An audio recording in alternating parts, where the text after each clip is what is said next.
السلام على سید الانبیاء والمرسلین اما بعد فاعوذ باللہ السمیع العلیم من الشیطان الرجیم بسم اللہ الرحمن الرحیم الصلاة والسلام علیک یا رسول اللہ وعلی آلک واصحابک سیدی یا حبیب اللہ۔ صحیح بخاری کتاب العلم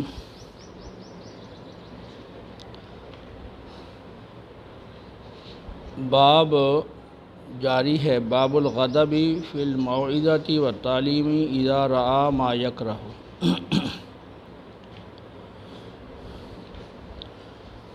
یہ باب وعظ کرنے اور تعلیم دینے کے دوران غضب ناک ہونے اور ناراض ہونے کے بارے میں ہے، جب معلم ناپسندیدہ بات دیکھے۔ اس میں اگلی حدیث ہے 30 نمبر پہ۔ ابو موسیٰ رضی اللہ تعالیٰ عنہ سے مروی ہے کہ نبی کریم صلی اللہ علیہ وسلم سے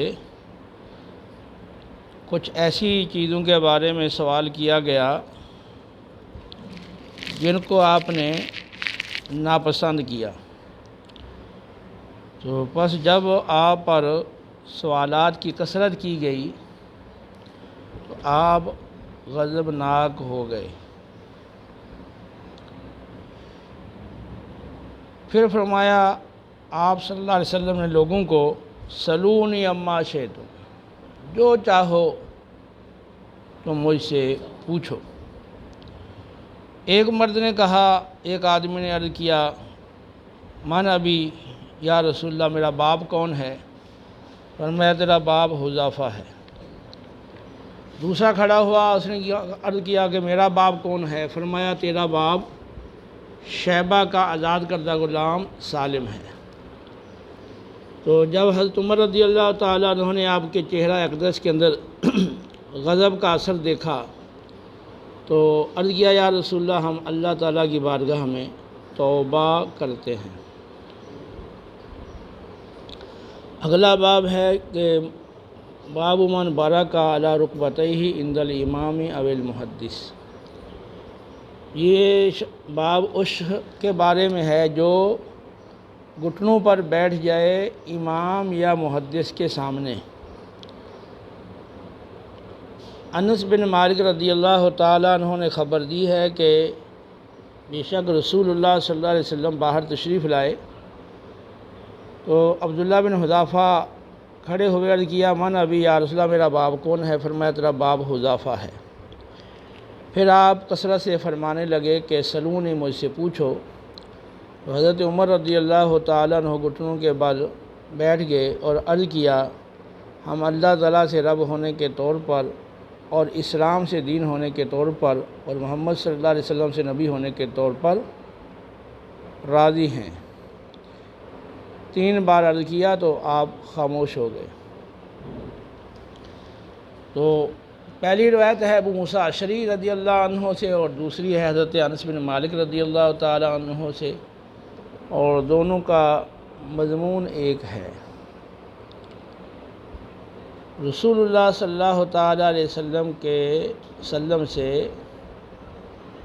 لوگوں نے ایسے سوالات کرنے شروع کر دیے جن کا دین کے ساتھ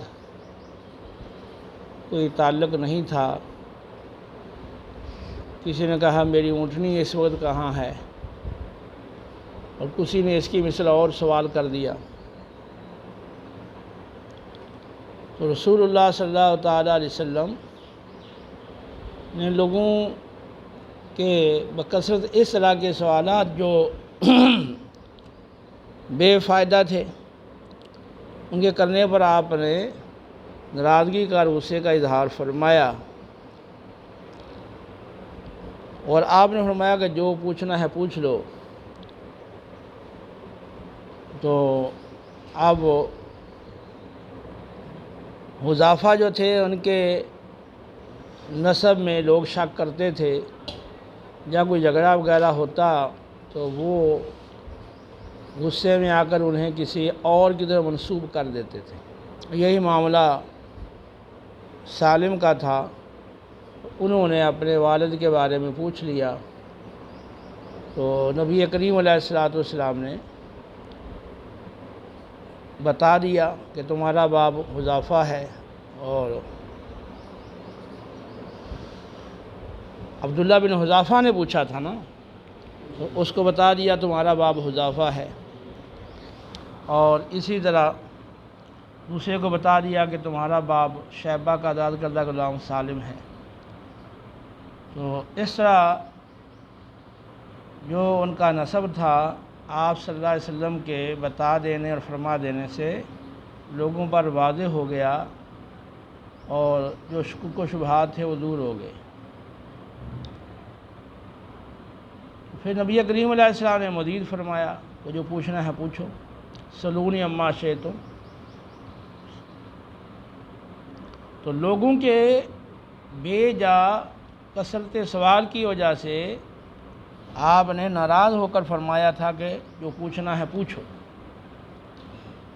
تو سیدنا عمر فاروق رضی اللہ تعالیٰ عنہ نے جب ناپسندیدگی اور ناراضگی کے آثار آپ کے چہرہ مبارک میں ملاحظہ کیے تو گھٹنوں کے بال آپ کے سامنے بیٹھ کر بڑے ادب سے عرض کیا، ہم اللہ کی بارگاہ میں توبہ کرتے ہیں، اللہ سے رب ہونے کے طور پر، دین سے اسلام ہونے کے طور پر، اور نبی صلی اللہ علیہ وسلم سے، محمد صلی اللہ علیہ وسلم سے نبی ہونے کے طور پر ہم راضی ہیں۔ تو 3 مرتبہ عرض کیا، جہاں تک کہ نبی کریم علیہ السلام نے سکوت فرمایا۔ تو بے جا سوالات کرنا یا مؤلف کی آزمائش کے لیے سوالات کرنا یا اسے عاجز کرنے کے لیے سوالات کرنا، یہ ممنوع ہے اور یہ ناجائز ہے۔ ہاں، اپنے علم کے لیے، علم سیکھنے کے لیے، اور جن چیزوں کا تعلق انسان کے دین و دنیا کے مفاد کے ساتھ ہے، ان کا علم حاصل کرنے کے لیے سوال کرنا یہ جائز ہے۔ جو فرائض ہیں جن کا علم حاصل کرنا فرض ہے، آدمی کو ان کا علم نہیں تو ان کے بارے میں پوچھنا بھی فرض ہے۔ فرائض کا علم حاصل کرنا فرض، واجبات کا علم حاصل کرنا واجب، سنن کا علم حاصل کرنا سنت، مستحبات کا علم حاصل کرنا مستحب ہے۔ اور رہی مباح چیزیں تو ان میں اگر اچھی نیت ہو تو ان کا علم حاصل کرنا مستحب بن جائے گا، ورنہ مباح رہے گا۔ جو مطلقاً سوال کرنے کی ممانعت نہیں ہے، فَاسْأَلُوا أَهْلَ الذِّكْرِ إِن كُنتُمْ لَا تَعْلَمُونَ، اگر تم علم نہیں رکھتے ہو تو تم اہل ذکر سے یعنی اہل قرآن سے پوچھ لو۔ فَاسْأَلُوا أَهْلَ الذِّكْرِ إِنَّا نَحْنُ نَزَّلْنَا الذِّكْرَ وَإِنَّا لَهُ لَحَافِظُونَ۔ تو ہم نے ہی اس ذکر کو، اس کتاب نصیحت کو نازل کیا ہے اور ہم اسی کے محافظ ہیں۔ تو یہاں فرمایا گیا ہے کہ جو کتاب والے ہیں، جن کے پاس کتاب کا علم ہے، ان سے پوچھ لو اگر تو علم نہیں رکھتے ہو۔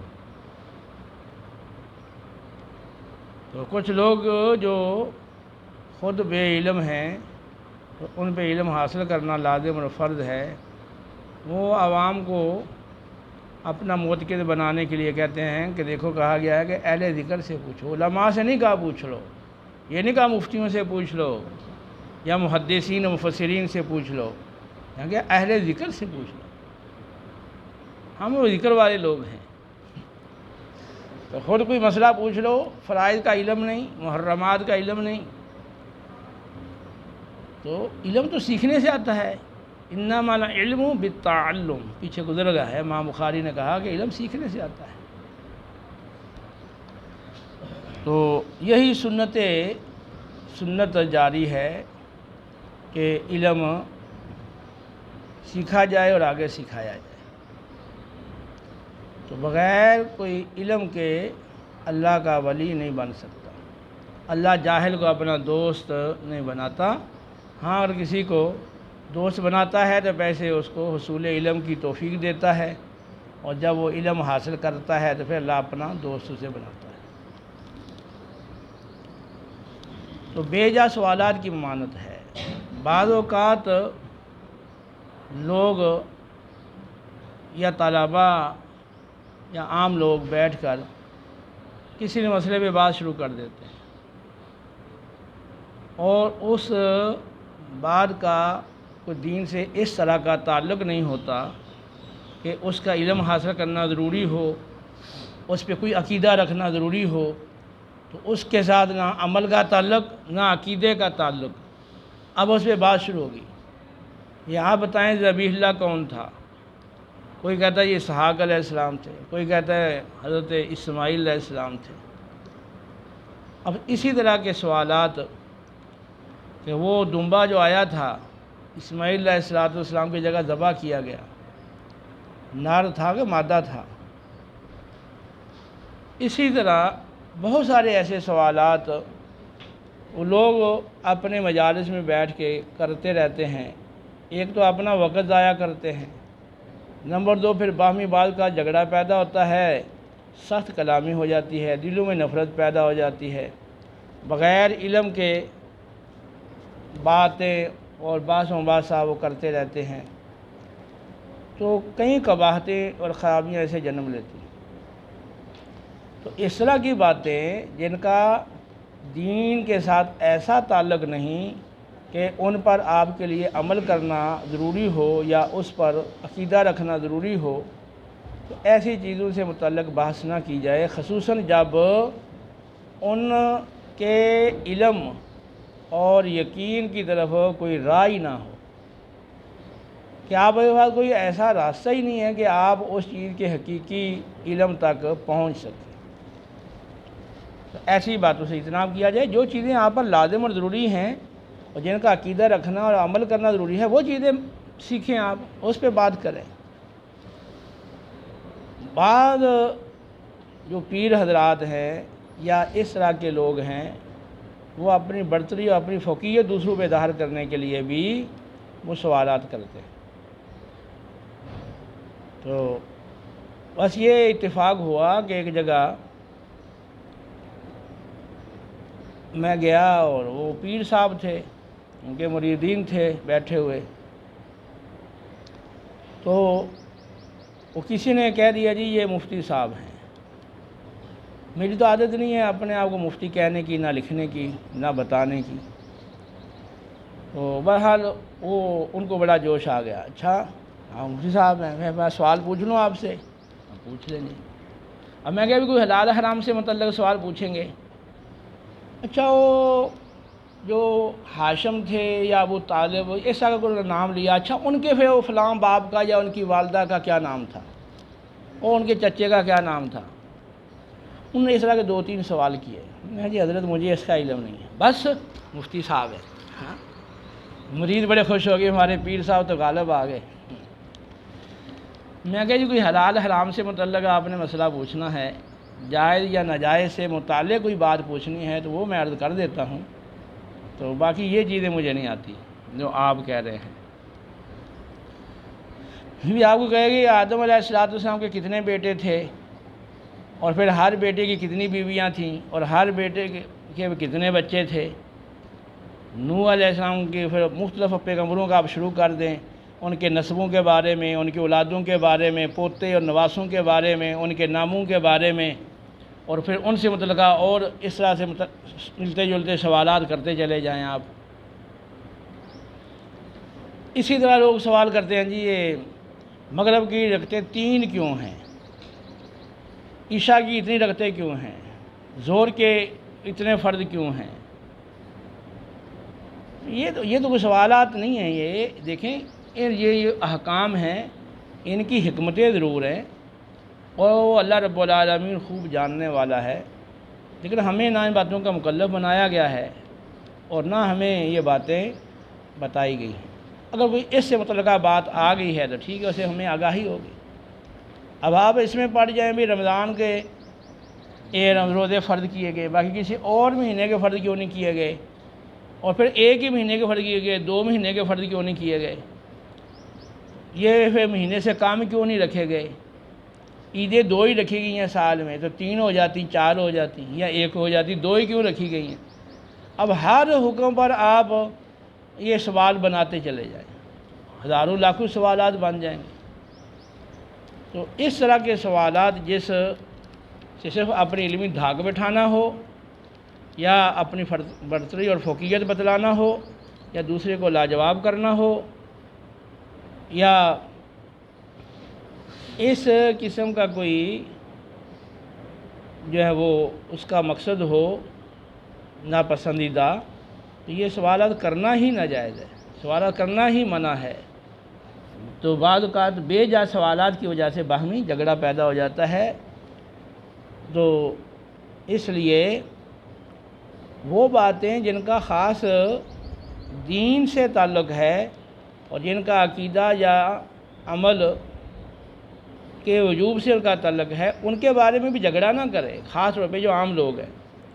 ان کو چاہیے کہ جھگڑا معاملہ پیش آ گیا تو کسی عالم سے پوچھ لیں، اب تو فون کی سہولت ہے، تو بجائے اس کے کہ آپ 15-20 منٹ، آدھا گھنٹہ، 1.5 گھنٹہ اس جھگڑا کریں اور آپس میں تلخ کلامی کریں، اور پھر خواہ ایک دوسرے کے بارے میں نفرتیں اپنے دلوں میں پیدا کریں، تو سیدھا فون کر کے کسی عالم سے پوچھ لیں۔ جب علم آ جائے تو ٹھیک ہے، بس آپ کو بتا دیں جی ہم نے فلاں سے یہ پوچھا ہے، انہوں نے یہ بتایا، بس مسئلہ ختم ہو جائے گا۔ تو بہرحال رسول اللہ صلی اللہ علیہ وسلم نے بے جا کثرت سوالات کو ناپسند کیا، تو اس پر آپ نے ناراضگی کا اظہار کیا۔ تو اگر بے جا سوالات کیے جائیں اور اس پہ معلم ناراضگی کا اظہار کرے تو یہ بات ٹھیک ہے کہ وہ آئندہ سے ان کو تنبیہ ہو کہ وہ اس طرح کے بے جا سوالات نہ کریں۔ دوسرا اس میں اندر نبی کریم صلی اللہ علیہ وسلم کی وسعت علمی کے بارے میں ہے کہ آپ نے فرمایا سلونی اما شئتم، بے شک بات آپ نے ناراضگی کے عالم میں فرمائی ہے، غصے میں فرمائی ہے، لیکن آپ نے جو بات فرمائی ہے وہ حقیقت میں مبنی فرمائی نا۔ آپ کس حالت میں بھی بولیں، بولتے تو آپ سچ ہی ہیں نا۔ تو اگر آپ کو علم نہیں چیزوں کا تو آپ فرمانے سلونی اما شئتم، جو چاہو مجھ سے پوچھو۔ تو اب کوئی کھڑا ہو کر منافق پوچھ لیتا کوئی ایسی بات جس کا تعلق غیب سے تھا، تو کیا آپ کہتے کہ مجھے اس کا علم نہیں؟ تو اس صورت میں بھی اللہ کے نبی صلی اللہ علیہ وسلم ان کا خود ایک دعویٰ کرنا اور پھر اس پر پورے مجمع کے اندر لاجواب ہو جانا اور اس دعوے کے مطابق پورا نہ اترنا، تو یہ ان کی شایان شان نہیں ہے۔ تو آپ کو اللہ کی طرف سے علم دیا گیا تھا، اس لیے آپ نے فرمایا کہ سلونی اما شئتم، جو چاہو مجھ سے پوچھو۔ اب آگے کوئی طویلیں کرتے رہے کہ نہیں جی اس خاص وقت میں آپ کو علم آ گیا تھا اور اس وقت کوئی پوچھتا، جو بھی پوچھتا آپ بتا دیتے، وہ دائمی نہیں تھا، بس عارضی طور پہ آیا تھا۔ جی تمہارے پاس کوئی نص آئی ہے، ایسی کوئی حدیث آئی ہے تم پر؟ نبی کریم علیہ السلام اللہ کے حکم سے دعا کر رہے ہیں، ربی زدنی علما، اے اللہ میرے علم میں اضافہ فرما۔ اللہ خود فرما رہا ہے میں حبیب مانگو، آپ مانگ رہے ہیں ربی زدنی علما، اللہ نے جو دیا وہ بھی واپس لے لے۔ ربی زدنی علما کا کیا تقاضا ہے کہ اور بڑھنا چاہیے نا۔ وَإِن تَعُدُّوا نِعْمَتَ اللَّهِ لَا تُحْصُوهَا، اور لَئِن شَكَرْتُمْ لَأَزِيدَنَّكُمْ، تو اللہ کی نعمت کا تم شکر کرو کہ اللہ اور بڑھائے گا۔ تو نبی کریم علیہ السلام سے بڑھ کر شکر کرنے والا کون ہے؟ اور پھر اللہ کی اذن سے آپ خود اللہ کے حکم سے مانگ رہے ہیں اللہ کی بارگاہ میں ربی زدنی علما، تو اس میں اضافہ ہی ہوا ہے، اس میں کمی نہیں آئی ہے۔ خواہ اس پر بھی امت مسلمہ یہاں عرصہ دراز سے جھگڑے میں پڑی رہتی ہے، تو کاش ہم وقت کے نزاکت کو سمجھیں، اس وقت اسلام پر کیا حالات ہیں اور مسلمان کس قدر اسلام سے دور ہو رہے ہیں، ملحد بن رہے ہیں، بے دین ہو رہے ہیں، اور لوگوں کے اندر دین کی کوئی وقت نہیں۔ نام لیتے ہیں نبی کریم علیہ السلام کا، صحابہ علیہ رضوان کا، اہل بیت طہار علیہ رضوان کا، اولیاء اعظام کا، لیکن ان کے نقش قدم پر چلنے کے لیے تیار نہیں۔ صرف زبانی محبت کے نعرے ہیں، لیکن ان کے مشن کو اختیار کرنے، ان کے مشن کے لیے قربانی دینے، دین کی سربلندی کے لیے اپنی خواہشات کی قربانی دینے کے لیے تیار نہیں۔ جماعت کے ساتھ نماز نہیں پڑھ سکتے، یہ اپنے سہولت اور آسانی کی خاطر جماعت چھوڑ دیتے ہیں، نمازیں چھوڑ دیتے ہیں، زکوٰۃ پوری دینے کے لیے تیار نہیں، عشر پورا دینے کے لیے تیار نہیں، خود دین بقدر ضرورت سیکھنے کے لیے تیار نہیں، بقدر فرض اپنے بچوں کو سکھانے کے لیے تیار نہیں۔ پردہ جو فرض ہے اور اس کے بارے میں کتنے احکام آئے ہیں، وقارن فی بیوتکن، اے مسلمان عورتوں اپنے گھروں میں ٹھہری رہو، اور فرمایا گیا ہے وَلْيَضْرِبْنَ بِخُمُرِهِنَّ عَلَىٰ جُيُوبِهِنَّ، اپنے سروں پر اور گریبانوں پر دوپٹہ اوڑھے رہا کرو، اور پھر فرمایا گیا ہے وَلَا يُبْدِينَ زِينَتَهُنَّ إِلَّا لِبُعُولَتِهِنَّ إِلَىٰ آخِرِهِ، اپنے محارم کے علاوہ کسی کے سامنے اپنی زینت کا اظہار مت کرو، اور پھر فرمایا گیا ہے یدنین علیہن من جلابیبہن، جب تم باہر نکلو تو سر تا پا پورے جسم کو بڑی چادر کے اندر چھپا کے اور ڈھانپ کر نکلا کرو، اور پھر مزید فرمایا گیا ہے وَلَا يَضْرِبْنَ بِأَرْجُلِهِنَّ لِيُعْلَمَ مَا يُخْفِينَ مِن زِينَتِهِنَّ، اور اگر تم باہر نکلی ہو اور تمہارے پاؤں میں کوئی زیور وغیرہ پہنا ہوا ہے تو پاؤں کو زور سے زمین پر مار کر نہ چلو کہ کہیں اس زیور کی جھنکار سے تمہاری چھپی زینت کا لوگوں کو علم ہو جائے اور تمہاری طرف متوجہ ہوں۔ اور پھر فرمایا گیا کہ ان اتقیتن فلا تخضعن بالقول، اگر تمہیں کسی سے بات چیت کرنے کی، اجنبی آدمی سے بات چیت کرنے کی کوئی حاجت پڑ گئی ہے، بمجبوری اگر تم ان سے بات کرتی ہو تو پھر اپنی آواز میں لچک اور نرمی پیدا نہ کرو، تھوڑا کرخت پن اور لہجے میں روکھا پن رکھو، تاکہ جس کے دل میں خباثت اور بیماری ہے وہ تمہاری طرف میلان نہ کرے۔ اور پھر حکم فرمایا گیا ہے کہ وَلَا تَبَرَّجْنَ تَبَرُّجَ الْجَاهِلِيَّةِ الْأُولَىٰ، جیسا زمانہ جاہلیت کی عورتیں اپنے حسن و جمال کی نمائش کرتی تھیں تو اپنی زیب و زینت کی اس طرح نمائش مت کرو۔ اور پھر فرمایا گیا ہے وَقُلِ الْمُؤْمِنَاتِ يَغْضُضْنَ مِنْ أَبْصَارِهِنَّ، مومنہ عورتوں کو کہہ دو اپنی نگاہیں نیچی رکھیں اور اپنی شرمگاہوں کی حفاظت کریں۔ یہ سارے احکام قرآن پاک کے ہیں جن پر ایمان لانا فرض ہے، اور جن کا انکار یا اس کے اندر شک کرنا، یہ تردد کرنا، یہ کفر ہے، خالص کفر ہے۔ تو اب یہ چیزیں ہمارے معاشرے کے اندر اس پہ ذرا غور کریں۔ حجاب سے متعلقہ میں نے تو آپ کے سامنے چند آیتیں ہی پڑھی ہیں، چند مقامات پڑھے ہیں، تو بہت سارے احکام ہیں حجاب سے متعلق، اسی طرح دیگر بہت سارے معاملات سے متعلق۔ اب سود ہے، اور سود کے حوالے سے کتنا سخت حکم آیا قرآن کے اندر، اور یہ اللہ تعالیٰ سے، اللہ کے رسول سے گویا کہ ان کے خلاف یہ اعلان جنگ ہے۔ تو لوگ سود کھا رہے ہیں، کوئی پرواہ نہیں، قرضے سود پر دے رہے ہیں اور سود پر قرضے لیے جا رہے ہیں بینکوں سے۔ تو پورا معاشرہ آپ دیکھیں کہ کس قدر تیزی کے ساتھ وہ دین سے دور ہو رہا ہے اور بد عملی کا شکار ہو رہا ہے، اور یورپی کلچر تیزی سے ہمارا معاشرہ قبول کر رہا ہے، اور کتنے لوگ بے دین ہو گئے ہیں اور دوسرے ممالک میں جا کر نیشنلٹی لے کے وہاں رہائش پذیر ہوئے تو ان کی اولادیں یا ان کے آگے کہیں جو ان کے خاندان کے لوگ ہیں وہ یہودی یا نصرانی بن گئے ہیں۔ اب اس وقت بھی علماء پھر اسی بات بھی جھگڑا کریں کہ جو یہ مختلف ہی مسائل ہیں، تو جس چیز کی اس وقت اشد ضرورت ہے اسلام کی اور اسلام کے دفاع کی، تو اس پر توجہ دینے کی حاجت ہے۔ کاش یہ بات سمجھ میں آ جائے۔ رسول اللہ صلی اللہ علیہ وسلم کا علم پوری کائنات سے اور پوری مخلوق سے زیادہ وسیع ہے، زیادہ ہے، اللہ نے سب سے زیادہ آپ کو علم عطا کیا۔ باقی باریکیوں میں جا کے جھگڑا نہ کیا جائے اور آپ کے علم پر اعتقاد رکھا جائے، تو یہ ہمارے لیے بہتر ہے۔ باب من اعاد الحدیث ثلاثا لیفہم، یہ باب اس بارے میں ہے کہ جو 3 بار اپنی بات کو دہرائے تاکہ اس بات کو سمجھ لیا جائے۔ نبی کریم صلی اللہ علیہ وسلم نے کہا الا وقول الزور، خبردار اور جھوٹی بات کہنا، پھر آپ اس کا تکرار فرماتے رہے۔ یعنی رسول اللہ صلی اللہ علیہ وسلم نے فرمایا میں تمہیں جو بڑے بڑے کبیرہ گناہ ہیں ان کے بارے میں نہ بتاؤں؟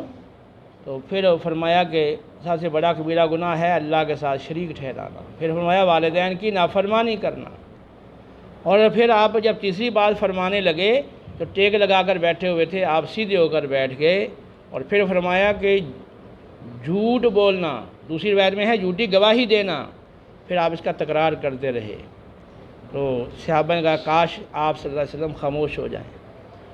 تو یہ جو بات ہے اس کی اہمیت کے پیش نظر، کیونکہ جھوٹ عام بولا جاتا ہے اور خاص طور پہ جھوٹی گواہی کے بنیاد پہ فیصلے کیے جاتے ہیں، تو جھوٹی گواہی دی جاتی ہے، دلوائی جاتی ہے، یہ سخت کبیرہ گناہ ہے۔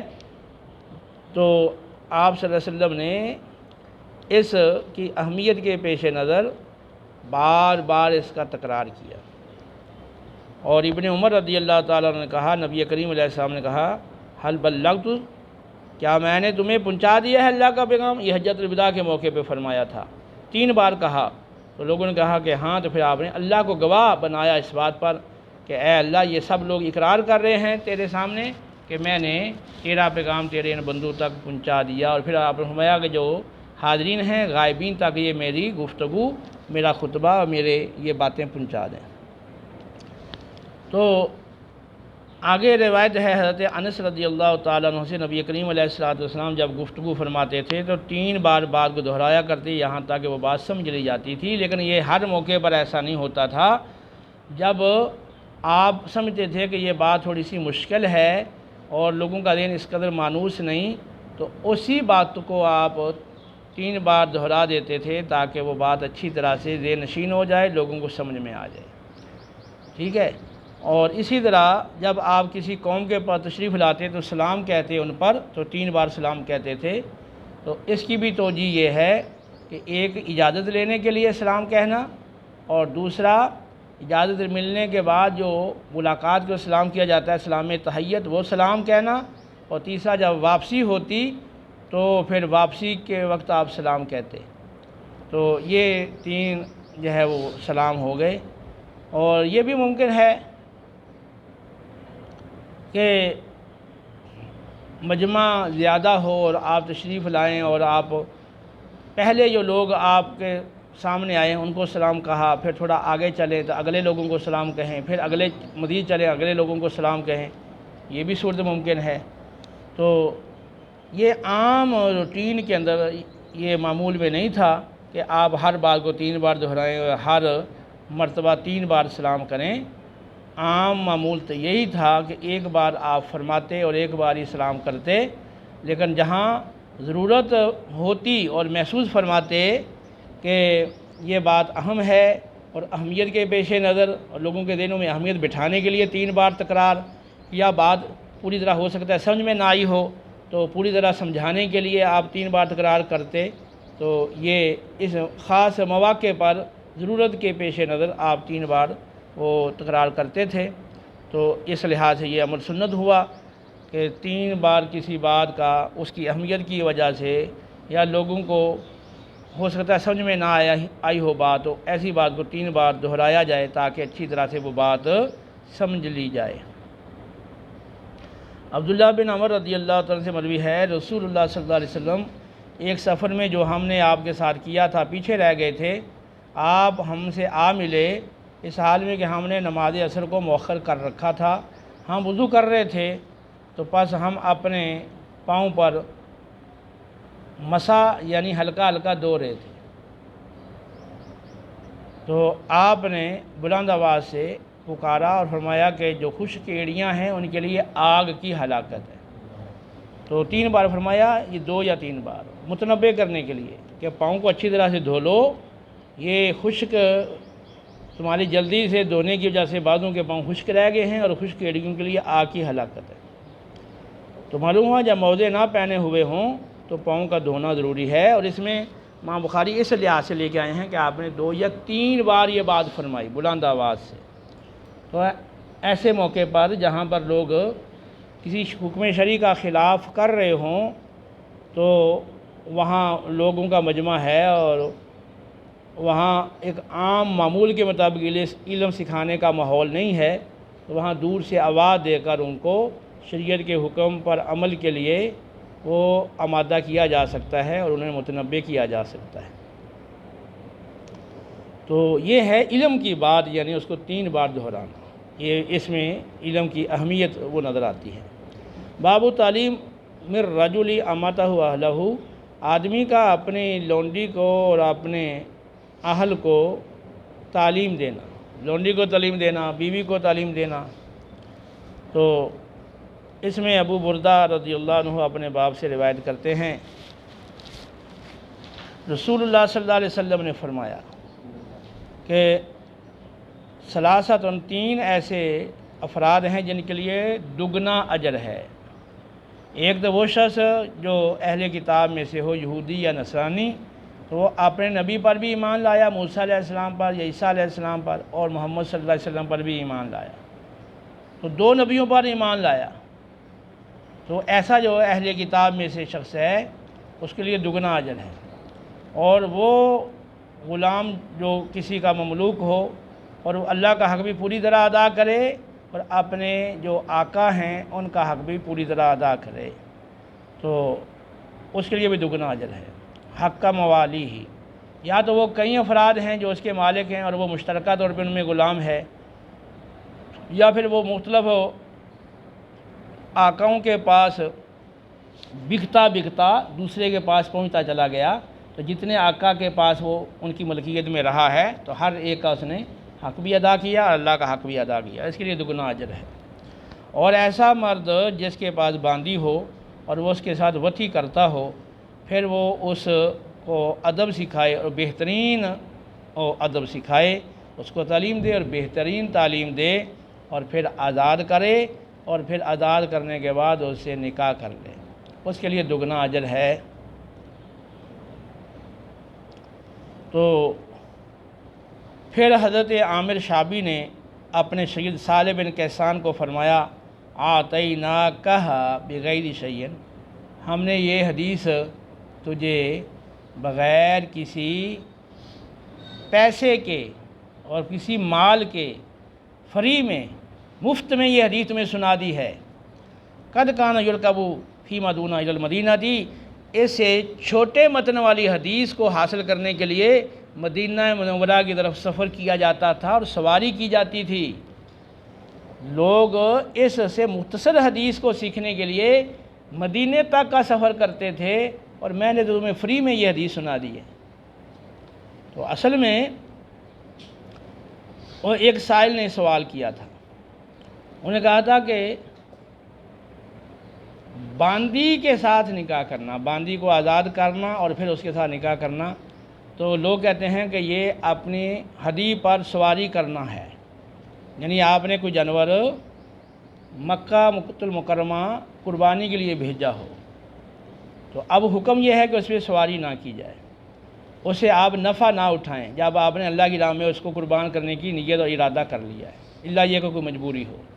تو اب وہ جو جانور قربانی کے لیے بھیجا اس پہ سواری کر لینا، اور اللہ کے تقرب کی نیت کرنے کے بعد اب پھر ہو سے انتفاع کرنا قبل اس کے کہ قربانی اپنے محل پر پہنچ جائے، تو یہ ممنوع ہے۔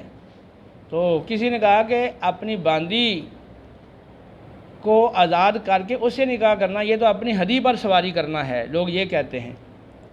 تو آپ نے پھر وہ یہ حدیث مبارکہ نے سنائی، تو جس میں ان کو واضح کر دیا کہ باندی سے نکاح کرنا کوئی بری بات نہیں ہے۔ باندی کا کوئی آزاد کر دیتا ہے تو اب آزادی کے بعد بھی لوگ کہتے ہیں یار یہ تو باندی تھی، تو اس وجہ سے لوگ ہو سکتا ہے اس سے نکاح نہ کریں، یا اس کے لیے نکاح میں مشکل پیش آئے اور لوگ اس کو پسند نہ کریں، تو اب وہ شخص یہ اپنی باندی کو تعلیم دیتا ہے اور ادب سکھاتا ہے، تو تعلیم دینا، ادب سکھانا ایک نہایت اچھا عمل ہے اور یہ باعث اجر و ثواب ہے۔ اور پھر اس کو آزاد کر کے اسے نکاح کر لینا، یہ اس کے ساتھ ایک بھلائی اور خیر والا رویہ ہے کہ لوگ ہو سکتا ہے کہ وہ اس کو باندھی سمجھ کر کہ یہ تو باندھی رہی ہے فلاں کی، تو وہ اسے اس طرح نکاح نہ کرے۔ ظاہر سی بات ہے آج کل بیوہ عورت سے لوگ نکاح کرنے کے لیے تیار نہیں ہوتے، حالانکہ وہ تو اپنے اصل کے اعتبار سے بھی آزاد ہے اور آزاد ہی ہے، وہ تو باندھی تو پھر وہ ظاہر ہے کہ کسی کے پاس بطور باندھی رہی، اسے وطی ہوتی رہی، اور پھر وہ ایک کم تر ماحول میں رہی ہے، لوگوں کی خدمت اور کام کاج کرتی رہی ہے، اور پھر اس کو اگر آزاد بھی کر دیا گیا تو وہ دبا بیچاری پر موجود ہے، وہ غلامی والا، تو اب اس کو ہو سکتا ہے کوئی جلدی قبول نہ کرے، تو اب یہ اس کا آزاد کر دینا، پھر اس کو ادب سکھانا، اس کو تعلیم دینا اور اسے نکاح کر لینا، یہ اس کے ساتھ ایک بھلائی والا رویہ ہے، تو یہ اللہ کو پسند ہے۔ ایسے شخص کے لیے دگنا اجر ہے، نہ کہ اسے نکاح ناجائز ہو بلکہ دگنا اجر ہے۔